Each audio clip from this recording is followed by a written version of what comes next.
Exactly આખો ઘટનાક્રમ શું છે ને શા માટે ભાજપથી સમાજના અગ્રણીઓ નારાજ છે? અત્યારે જે વિરોધના સૂર ઉઠ્યા છે એ માત્ર યુવાનોના નથી, વડીલોના છે અને સંયુક્ત સમાજના છે.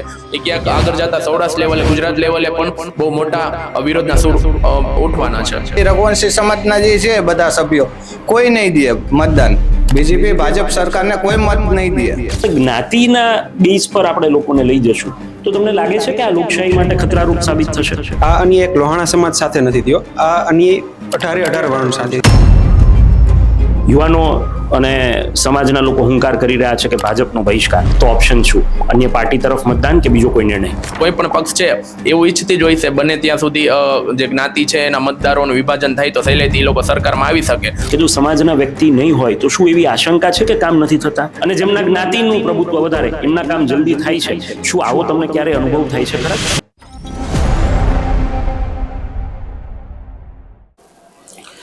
નમસ્કાર, હું છું ભૂમિત જાની. આપ જોઈ રહ્યા છો સત્યાર્થ મંથન.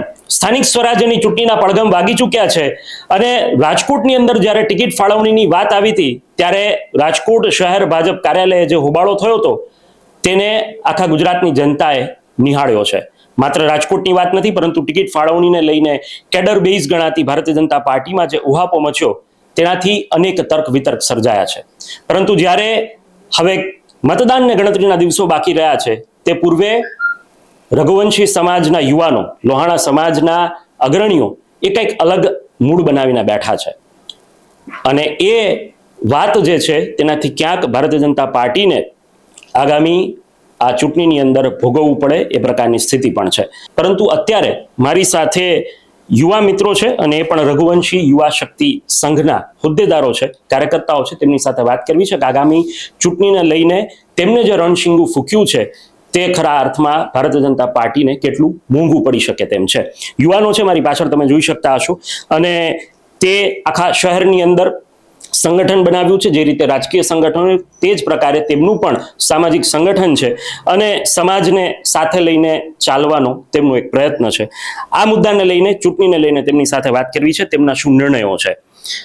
આપનાથી વાતની શરૂઆત કરું. જે રીતે ભારતીય જનતા પાર્ટીએ અન્યાય કરો આ પ્રકારની વાત લોહાણા સમાજના અગ્રણીઓ કરી રહ્યા છે અને યુવા તરીકે તમે પણ કહી રહ્યા છો.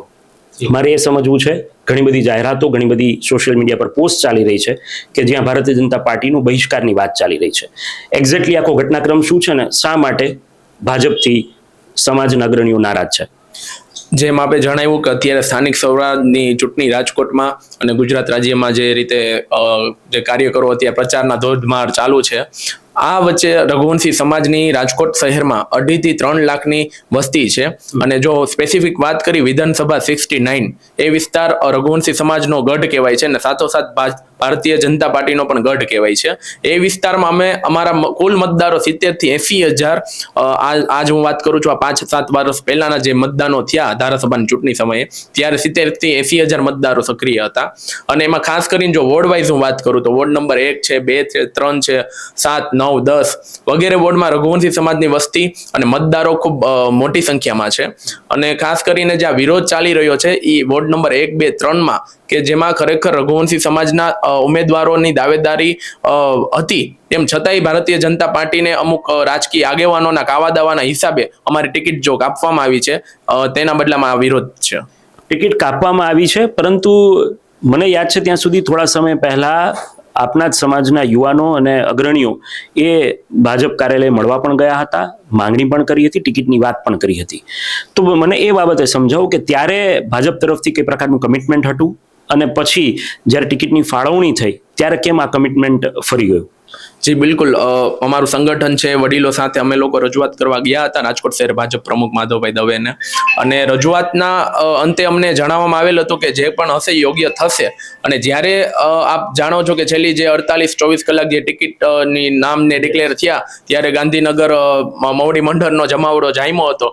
એ દરમિયાન અમે લોકો એમના ટચમાં હતા, પ્રદેશના નેતા, અહીંયા સ્થાનિક જો નેતા છે અને એ લોકો અમને ભરપૂર કમિટમેન્ટ આપેલા હતા કે આપની જો માંગણી છે એ માંગણીની આસપાસની ટિકિટના નામો જે સમાજ તરફથી રજૂ કરવામાં આવેલ છે એ કન્ફર્મ છે.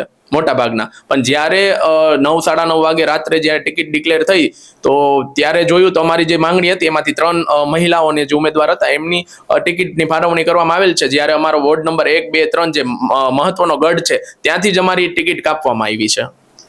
ટિકિટ કાપવામાં આવી છે આ પ્રકારની વાત છે. અન્ય યુવાનો પણ છે, તેમની સાથે વાત કરીએ. શું કહેશો, જે પ્રકારે ભારતીય જનતા પાર્ટીએ અન્યાય કરો આ પ્રકારની સમાજ અને યુવાનોની વાત છે, આગામી ચૂંટણીની અંદર કેવી રીતે યુવાનો આ મુદ્દે નિર્ણય કરશે અથવા તો શું રણનીતિ સાથે આગળ વધશે? આગામી દિવસોમાં અમારો રઘુવંશી સમાજ હંમેશા બીજેપી ભાજપને સહમત રહ્યો છે અને એના હરેક પ્રશ્નો એમાં અમે એની સાથે ઊભા છીએ. પણ અમારા જો અમારા સમાજ પ્રત્યે આ રીતે આવી રીતે અમારા કોઈ હોય કે અમારો 1, 2, 3 ગઢ છે તો ત્યાં અમારી સંખ્યા વધારે છે તો એમને ટિકિટ અત્યારે જે નથી મળી તો એ અમને એક થોડુંક ઓલું થાય એમ દુઃખ થયું છે. તો ફર્ધર શું રણનીતિ હોઈ શકે જો એ વસ્તુને, કારણ કે રજૂઆત પણ થઈ હતી, વારંવાર વાતચીતો પણ થઈ, વાટાઘાટો પણ થઈ, પરંતુ ફાળવણી ના થાય, તો કઈ પ્રકારે તમે આગળ વધશો? મતદાન પર તેની અસર વર્તાશે? હા, 100% મતદાન પર એની અસર વર્તાશે. કેમ કે અમારે રઘુવંશી સમાજ છે અત્યારે જો આ દુઃખદ અત્યારે થયું છે જી બરોબર, તો એનું ચૂંટણીમાં અમને અસર પડવાની જ છે. અમારા જે રઘુવંશી સમાજના જે છે બધા સભ્યો કોઈ નહીં દે મતદાન. બીજેપી ભાજપ સરકારને કોઈ મત નહીં દે. ભાજપને કોઈ મત નહીં આપે, આ પ્રકારની વાત સામે આવી રહી છે. શું કહેશો, તમે પણ યુવાન કાર્યકર્તા તરીકે કામ કરી રહ્યા છો સમાજનું, આ અન્યાયને કેવી રીતે જુઓ છો? આ અન્ય એક લોહાણા સમાજ સાથે નથી થયો, આ અન્ય 18 વર્ણ સાથે થયો. તમે જોઈ શકો છો આ જે ટર્મ છે એમાં કેટલા સમાજોની ટિકિટ છેલ્લે પણ કપાણી છે, જેમાં બ્રાહ્મણ સમાજ પણ છે કે જે 1, 2, 3 વોટમાં એની સંખ્યા બી જાજી છે. અમારી સાથે એની પણ ટિકિટ અમુક વાર કપાણી છે. જે રીતે એની સાથે અંદરના કોઈ એવા રિલેશન છે કોઈ મોટા નેતાઓના, એને તરત ટિકિટ મળવામાં આવી છે. એ તમે જોઈ શકો જેટલા બી નેતા છે જેને ટિકિટ મળી છે એના કોકને કોક રિલેશન ઉપર લેવલે હોય, તો જેના રિલેશન નથી એ લોકો શું કઈ કામ ન કરે એવો પ્રશ્ન અત્યારે ઊભો થાય છે. એટલે એક વાત બહુ સ્વાભાવિક અહીંયા સામે આવી રહી છે કે સમાજનું પ્રભુત્વ જરૂરી છે અને દરેક પાર્ટી, આમાં લોકશાહીની વાત આવે છે, ચૂંટણીની વાત આવે છે, આપણે જ્ઞાતિવાદ હટાવવાની વાત કરીએ છીએ, પરંતુ તેની સામે પ્રશ્ન એ પણ છે કે આપણા જ રાજનેતાઓ અને રાજનૈતિક પક્ષો પણ એ જ્ઞાતિ આધારિત જ ટિકિટની ફાળવણી કરે છે અને તેની સામેની વાત એ પણ છે કે એના કારણે ક્યાંક દરેક સમાજ પણ એવું ઈચ્છતો થઈ ગયો છે કે અમારા સમાજના લોકોને ટિકિટ મળે. અને વાત ખૂબ સ્પષ્ટતા સાથે કહી શકું એમ છું કે જ્યારે વિધાનસભાની ચૂંટણીઓ આવે છે ત્યારે અન્ય સમાજો પણ આ જ પ્રકારના કાવા દાવાઓ કરે છે. પ્રેશર પોલિટિક્સનો આખો એક રોલ ઊભો કરવામાં આવે છે જે લોકશાહી માટે ખતરારૂપ છે. ખેર, રાજનૈતિક પક્ષો જ્યારે આ પ્રકારની રાજનીતિ કરે છે ત્યારે સ્વાભાવિકપણે સમાજ લેવલે પણ આ જ પ્રકારના કહેવાય કે એક પ્રકારના કાવા દાવાઓ શરૂ થશે અને તેની સાથોસાથ માંગ પણ ઉઠશે. એ બહુ સ્વાભાવિક છે. એના માટે આપણે સૌએ જાગૃત થવાનું છે, રાજનૈતિક પક્ષે પણ જાગૃત થવાનું છે. અન્ય યુવાનો સાથે પણ વાત કરીએ, તેમનું શું કહેવું છે, શું માનો છો? જે પ્રકારે આખી આ વાત સામે આવી રહી છે, આગામી દિવસોની અંદર ચૂંટણી નજીક છે, મતદાન થશે, યુવાનો અને સમાજના લોકો હુંકાર કરી રહ્યા છે કે ભાજપનો બહિષ્કાર, તો ઓપ્શન શું? અન્ય પાર્ટી તરફ મતદાન કે બીજો કોઈ નિર્ણય? ના, અમારો એક જ નિર્ણય છે કે નોટા. જ્યાં અમારા સમાજના મહિલાને ટિકિટ ફાળવી છે તેમાં અમારું સમર્થન પૂરેપૂરું છે. પણ જ્યાં અમારા સમાજની અવગણના થઈ છે, જેમ કે અમારા પુરુષ આગેવાનો ઘણા છે અમારા સમાજના, પણ એની ટિકિટની અમે માગણી બી કરી હતી. મહિના દિવસ અગાઉથી અમારું સંગઠન ત્યાં રજૂઆત કરવા 250 યુવાનો સાથે ગયા હતા કમલમ ખાતે, પણ એ માગણી અમારી સ્વીકારી નથી. એટલે પુરુષ આગેવાન નથી, એટલે જ્યાં અમારે ટિકિટ અમારે મહિલા આગેવાનોને આપી છે ત્યાં અમે એના સમર્થનમાં પૂરેપૂરા છીએ. પણ જ્યાં પુરુષ અમારા આગેવાનની અવગણના જ થઈ છે ત્યાં અમે નોટાનો ઓપ્શન છે. અમારા સમાજને વિશ્વાસમાં 18 તારીખે એ જ સંમેલન છે, અમારા સમાજને વિશ્વાસમાં લેશું અને નોટાનું ઓપ્શન અમારા માટે મહત્વનું. સમાજને વિશ્વાસમાં લઈને નોટાની વાત આવી રહી છે. આપ પણ યુવાન છો, કઈ પ્રકારે જે આખું કામ ચાલી રહ્યું છે અને આ રાજનીતિક અવગણના આગામી દિવસોની અંદર કેવી રીતે નિર્ણાયક સાબિત થશે? અમારે 18 તારીખે સંમેલન રાખેલું છે, તેમાં બધી જાહેરાત કરવામાં આવશે કે અમારું સમાજ શું કરી રહેવાના છે તે બધું. 18 તારીખે જાહેરાત થશે. અંતિમ પ્રશ્ન પર આગળ વધું છું, તમારી સાથે વાત કરું તો જે મેં વાત હમણાં કહીએ કે દરેક સમાજ જો આ જ પ્રકારે ઈચ્છે અને કારણ કે ઘણા લોકો આ વિડીયો જોયા પછી કમેન્ટ પણ કરશે કે આપણે જ્ઞાતિ જાતિના વાળામાંથી બહાર આવવાનું છે. આઝાદીના આટલા વર્ષ પછી પણ જો આપણે ફરીથી પાછા એ વાળા તરફ જશું તો ક્યાંક આપણી લોકશાહી ખતરામાં છે. કારણ કે સ્થાનિક સ્વરાજ્યની ચૂંટણીની અંદર સ્થાનિક પ્રશ્નો રહેવાના છે. સ્થાનિક પ્રશ્નોની અંદર એક સાફ સફાઈની વાત હોય, ગટર ઉભરાવાની વાત હોય, પાણીના પ્રશ્નો હોય, તો એની અંદર જો આપણે જ્ઞાતિના બેઝ પર આપણે લોકોને લઈ જશું તો તમને લાગે છે કે આ લોકશાહી માટે ખતરારૂપ સાબિત થશે? આ શરૂઆત જોઈએ તો સ્થાનિક સ્વરાજની ચૂંટણીમાં સરકાર દ્વારા જ કરવામાં આવતી હોય છે. એ આપણે જોઈએ તો અનામત બિન અનામતની સીટની ફાળવણી કરવામાં આવે, ત્યાંથી જ જ્ઞાતિવાદની શરૂઆત થાય છે. જ્યારે બિન અનામતની વાત કરીએ તો બ્રાહ્મણ છે, રઘુવંશી સમાજ છે, ક્ષત્રિય સમાજ છે, તો પોતાના જે ઉમેદવાર છે એના માટે દાવેદારી તો કરવાના એ નિશ્ચિત છે. જો ભારતીય જનતા પાર્ટી હોય કે કોઈ પણ પક્ષ હોય ને સ્થાનિક સ્વરાજના જો નિયમ બદલાય અને એવું જાણવામાં આવે કે જે વધુ શિક્ષિત હશે તો બની શકે કે જે જ્ઞાતિવાદના જે અત્યારના ચાલી રહ્યા છે એ કદાચ સંપૂર્ણપણે નાબૂદ પણ થાય. અને અત્યારના જો સિચ્યુએશન જોઈએ તો દરેક જ્ઞાતિ એવું ઈચ્છે કે અમારા સમાજનો જો ઉમેદવાર હશે તો અમારી જ્ઞાતિના જે કામ છે એ સહેલાઈથી થશે. અમારે રાજકોટ કોર્પોરેશન હોય કે મહાનગરપાલિકાના જે ધક્કા ખાવા પડતા હશે એ ઓછા ખાવા પડે, અથવા તો અમારે સહેલાઈથી અમારા કામ થઈ શકે. એટલે આ બાબતને લઈને વધુ પડતી જ્ઞાતિ એવું ઈચ્છતી હોય કે અમારા સમાજના જેટલા બની શકે એટલા ઉમેદવાર હોય તો કામ સહેલાઈથી થઈ શકે. પણ ભાઈ એક પ્રશ્ન એ પણ ઉઠે છે, જ્યારે આપણે એવી વાત કરીએ કે સમાજના લોકો હશે તો સરળતાથી કામ થશે, તો સ્વાભાવિકપણે વાત એ પણ છે કે જો સમાજના વ્યક્તિ નહીં હોય તો શું એવી આશંકા છે કે કામ નથી થતા? શું તંત્ર એ પ્રકારનો વ્યવહાર કરે છે કે જે બેઠેલા અધિકારીઓ છે, જે સત્તાધીશો છે, તે ક્યાંક જેમની મહત્વકાંક્ષા વધારે, જેમના દાવેદારો વધારે, જેમના ઉમેદવારો વધારે, જેમની સત્તા વધારે અને જેમના જ્ઞાતિનું પ્રભુત્વ વધારે, એમના કામ જલ્દી થાય છે? શું આવો તમને ક્યારે અનુભવ થાય છે ખરા? જી બિલકુલ, આવો ઘણા વર્ષોથી આપણે જોઈ રહ્યા છે કે જ્ઞાતિ વચ્ચે કોઈ પણ મતભેદ કે મનભેદ હોતા નથી. પણ જો આપણે સરકારની વાત કરીએ તો કોઈ પણ પક્ષ છે એવું ઈચ્છતી જ હોય છે બને ત્યાં સુધી જે જ્ઞાતિ છે એના મતદારોનું વિભાજન થાય તો સહેલાઈથી એ લોકો સરકારમાં આવી શકે. અને વધારે પડતા આવા પ્રશ્નો જો એવા નેતાઓ ચૂંટાઈ આવે છે કે જે ઈચ્છતા હોય છે કે નાગરિકો વચ્ચે કે જાહેર જનતા વચ્ચે આવા પ્રશ્નો બની રહે તો અમે સત્તામાં રહીશું. તો આપને એવું લાગે છે કે આ વાતને જો આપણે બદલાવ, તમે ધારો કે સામાજિક સાઈડ પર રાખીએ અને આપણે લોકો યુવાન તરીકે વિચાર કરીએ, ભારતીય નાગરિક તરીકે વિચાર કરીએ, તો શું બદલાવ મૂળભૂત રીતે યુવાનોએ લાવવો જોશે આ વિચારધારામાંથી? રાજકીય પાર્ટીઓને પણ દૂર કરવા માટે અને આપણા સમાજના યુવાનોને પણ દૂર કરવા માટે કે ભાઈ અમે આ માટે નથી આવતા, તો એ માટે શું બદલાવની જરૂરિયાત છે અને એ માટે જડમૂળથી શું પ્રયત્ન થવા જોઈએ સામાજિક ક્ષેત્રે? કારણ કે કોઈ એક સમાજની વાત નથી, દરેક સમાજ આવું કરે છે અને એ સ્વીકાર છે પણ ખરા. જે લોકો કહે છે એ પણ સ્વીકાર છે કે હા ભાઈ અમે આવું થઈ રહ્યું છે. તો એના બદલાવ માટે આપણે મૂળમાં શું છે અને શું પ્રયત્ન થવા જોઈએ? જી બિલકુલ, શિક્ષિત યુવાન છે એ ભારતનું કે કોઈ પણ દેશનું ભવિષ્ય હોઈ શકે. તો ચૂંટણી લક્ષી પણ પ્રક્રિયા જો એવી હોવી જોઈએ કે જે વધુ શિક્ષિત છે તે લોકો ઉમેદવારમાં ફોર્મ ભરી શકશે. અને જેમ આપણે જાણીએ છીએ યુપીએસસી જીપીએસસી પરીક્ષાઓ પાસ કરીને સારા આઈએસ આઈપીએસ કે ક્લાસ 1, 2, 3 અધિકારીઓ બનતા હોય છે. તો બની શકે તો આજકાલ નેતાઓ પણ એવી બની શકે. એના તમે એક્ઝામ લ્યો, શિક્ષિત યુવા છે જે પરીક્ષામાં પાસ થાય એને તમે નેતૃત્વ આપો, એને તમે મેયર બનાવો, ડેપ્યુટી મેયર બનાવો, અથવા તો તમે ધારાસભા કે સાંસદ સુધી લઈ જાઓ, તો આ જ્ઞાતિ ભેદભાવ છે એ રહેશે જ નહીં.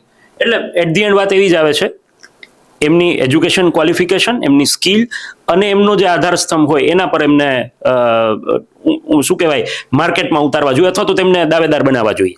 જી બિલકુલ, એને જવાબદારી તો એ શિક્ષિત હશે તો હું માનું આવી જ્ઞાતિ કે ધર્મવાદ જે છે એ તો સાવ બિલકુલ પણ નાબૂદ થઈ જશે. અને બની શકે કે એવા કાર્યો જો કરવામાં આવે, શિક્ષિત યુવાન હોય કે કોઈ પણ ઉમેદવાર હોય, તો જ્ઞાતિ તો ઠીક છે, ધર્મનું ઠીક છે, પણ દેશ, શહેર, સિટી, રાજ્યનું વિકાસ બમણા પ્રમાણમાં થશે.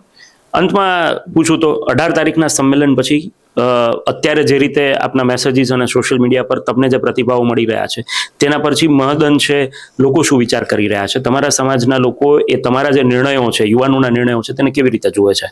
કારણ કે આ જ વખતની વાત નથી, ઘણા વર્ષોથી અમે જોઈ રહ્યા છે કે જે પાર્ટી માટે અમે લોહી સીંચ્યું છે, અમે તન મન ધનથી અમારા 90% સમાજ એના મતદારો બનીને જ્યારે જનસંઘ હતું ત્યારથી લઈને અત્યાર સુધીમાં અમે આજ ગઈ તો રઘુવંશી સમાજે વોર્ડ નંબર 2 જે સ્પેસિફિક વાત કરીએ તો ત્યાંથી અમે નરેન્દ્ર મોદીજી એમને જીતાડ્યા, વજુભાઈ વારા જે પૂર્વ રાજ્યપાલ છે એમને જીતાડ્યા, આપણા વચ્ચે અત્યારે ઉપસ્થિત નથી વિજયભાઈ રૂપાણી સાહેબ છે જે પૂર્વ મુખ્યમંત્રી હતા, એને જીતાડ્યા. આજ જોઈ તો વિધાનસભા 69માં ડોક્ટર દર્શિતાબેન શાહ એને કોર્પોરેટર બનાવ્યા, ડેપ્યુટી મેયર બનાવ્યા, અત્યારે ધારાસભ્ય સુધી પહોંચ્યા છે. તો એમાં અમારો બહુ મોટો ફાળો છે રઘુવંશી સમાજનો.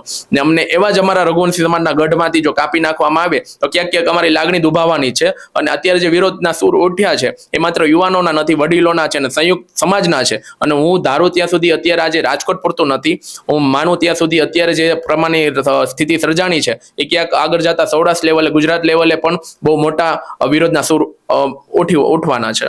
વિરોધના સૂર ઉઠવાના છે ભાજપ સામે. આ પ્રકારની વાત આખી સામે આવી છે. દરેક ચૂંટણીઓ આવે ને ત્યારે આપણા લોકશાહીની અંદર આપણે વિવિધતામાં એકતાના દેશની વાતો કરીએ, પરંતુ મૂળભૂત રીતે આપણા રાજકીય પક્ષો પણ ક્યાંક ડિવાઇડ એન્ડ રૂલવાળી અંગ્રેજોવાળી નીતિ અપનાવવા માંગે છે. સમાજમાં વેતરી નાખશું એટલે આપણા કામો થાય ના થાય, પરંતુ અંદર બે સમાજ ઝઘડા કરે, આપણે મજા કરીએ. વિકસિત દેશ બનાવવો છે, વિકસિત ભારતનું નિર્માણ કરવું હશે તો ક્યાંક આ પ્રકારની જે નીતિઓ જે રાજનૈતિક પક્ષ જે લાવી રહ્યા છે તેના પર તેમને અંકુશ લાવવો પડશે, અને એના માટે નાગરિક તરીકે આપણે પણ સામાજિક વ્યક્તિ તરીકે એ વાતને તેમના સુધી પહોંચાડવી પડશે.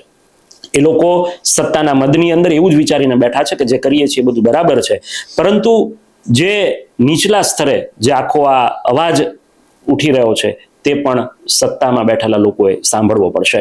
આ માત્ર સત્તા વિરોધ અથવા તો અત્યારે ભારતીય જનતા પાર્ટી શાસનમાં છે એટલે તેમની સામેની વાત છે, પરંતુ આ જ વાત આમ આદમી પાર્ટી અને કોંગ્રેસે પણ વિચારવી પડશે કે તમે આ લોકોથી અલગ શું લઈને આવો છો. તમારી નીતિ રીતિ જો પણ આ જ હોય તો પછી આ જ સમાજ તમારા સામે પણ ઊભો થશે. વ્યક્તિ તરીકે, નાગરિક તરીકે આપણે ઈચ્છીએ કે સ્થાનિક સ્વરાજ્યની ચૂંટણીની અંદર એવા વ્યક્તિ એ ચૂંટાઈ ન જાય કે જે સ્થાનિક હોય, તેની સાથે સાથે એ વ્યક્તિ એ વિસ્તારનો ભૌગોલિક રીતે જાણકાર હોય, ત્યાંની પરિસ્થિતિથી પરિચિત હોય, અને એ જો ચૂંટાઈ ન જાય છે તો આપણા કામ કરી શકે છે એવા વ્યક્તિને જ સ્થાનિક સ્વરાજ્યની અંદર ચૂંટીને મોકલવા જોઈએ. બસ અત્યારે આટલું જ. આ વિડીયોને લઈને આપના શું પ્રતિભાવો છે? જે રઘુવંશી શક્તિ યુવા સંઘ જે આ માંગ લઈને આવે છે તેમનું શું કહેવું છે? તેમની સાથે લોહાણા સમાજના અગ્રણીઓ છે એ પણ સમર્થનમાં છે, તેમનું શું કહેવું છે? એ મુદ્દે આપ શું માનો છો તે કમેન્ટ બોક્સની અંદર પ્રતિભાવ આપવાનું ભૂલશો નહીં. ફરીથી મળીશું આ પ્રકારના વિડીયો સાથે. ત્યાં સુધી આપ જોડાયેલા રહો સત્યાર્થ મંથન સાથે. નમસ્કાર. સત્યાર્થ મંથનની યુટ્યુબ ચેનલ સબસ્ક્રાઇબ કરવાનું અને બેલ આઇકોન પ્રેસ કરવાનું, સાથે જ સત્યાર્થ મંથનનું ફેસબુક પેજ લાઇક અને ફોલો કરવાનું અને ઇન્સ્ટાગ્રામ પેજ સાથે જોડાવાનું પણ આપ ચૂકશો નહીં. અત્યારે બસ આટલું જ. મને આપશો રજા. આપ જોડાયેલા રહો સત્યાર્થ મંથન સાથે. નમસ્કાર.